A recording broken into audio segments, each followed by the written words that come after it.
Thank you for joining us on the program. Again, a warm welcome. I am Jerry Bambi. New wave of violence erupted in Kaduna State, northern Nigeria, killing 45 people on Saturday.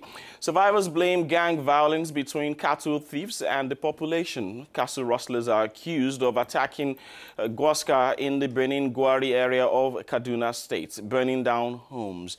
Amongst the rows of dead bodies were children under the age of 10. Other victims include members of a self-defense force reportedly formed after previous attacks by cattle thieves who turned to banditry in the region's remote villages. En effet, Jerry, il faut savoir qu'il y a quelques jours... Indeed, Jerry, and it should be known that a few days ago, fire exchanges between these militias and the cattle thieves from the neighboring state of Zamfara caused 13 deaths, and the violence has continued to increase in this region for several weeks. Kidnappings for ransom and large-scale cattle thefts have become common in rural communities of the state of Zamfara, where most of the population, mostly Muslim, live off livestock, hunting and agriculture. We are being joined now by our correspondent, Ibrahim Abdulaziz. Ibrahim, good morning and a warm welcome to the program. A very warm welcome, very good morning, Bimber, and other crew in the team. Thank you, Ibrahim. Ibrahim, it looks like every week now killings are reported in some regions of Nigeria. Concerning Kaduna and this latest attack during the weekend, can you tell us some more about what happened exactly on Saturday? Yeah, really, very unfortunately, killings started on a daily basis.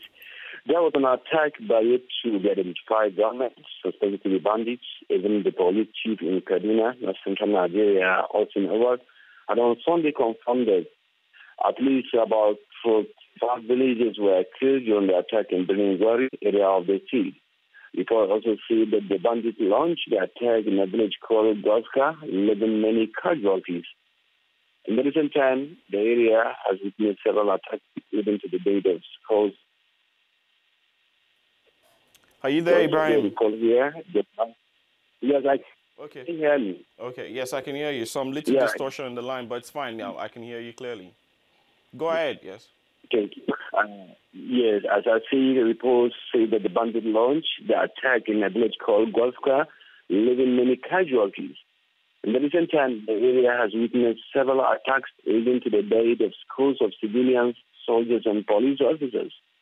It could also be recalled that just last week, or thereabout, 11 Nigerian soldiers were killed during an attack by Saints and bandits on the Nigerian military detachment in the same area.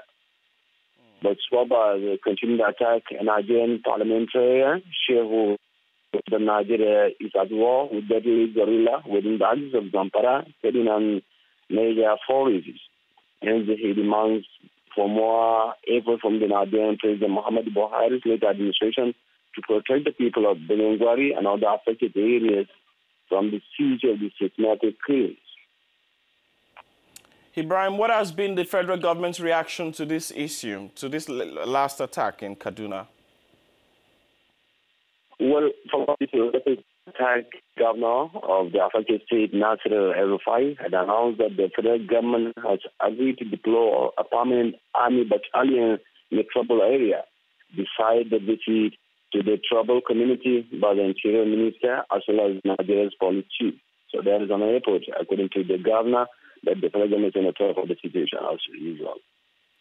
Nigeria have had to deal with many crises. Boko Haram in the northeast, Also, we've had militants in the oil-rich south, a separatist movement in the east called IPOB, and now we even have the so-called Fulani herdsmen. The task of curbing violence looks like an Herculean one, isn't it?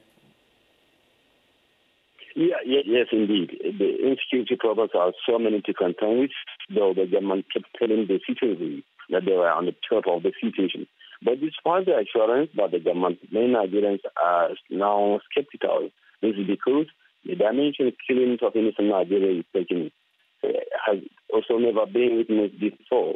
So there is need to stop it before it generates something else, particularly now the country is facing another general election come 2019. Ibrahim, this is where we'd have to leave it. Thank you for joining us this morning. Ibrahim Abdulaziz, Africanews correspondent, speaking to us there from Yola. Et on va quitter le Niger. Jerry. All right. Merci You're welcome. beaucoup, Ibrahim. Effectivement. Thank you very much, Ibrahim. You're watching the Morning Call. I look now at what's making headlines in other parts of the continent. Dans le journal de l'Afrique, tout de suite.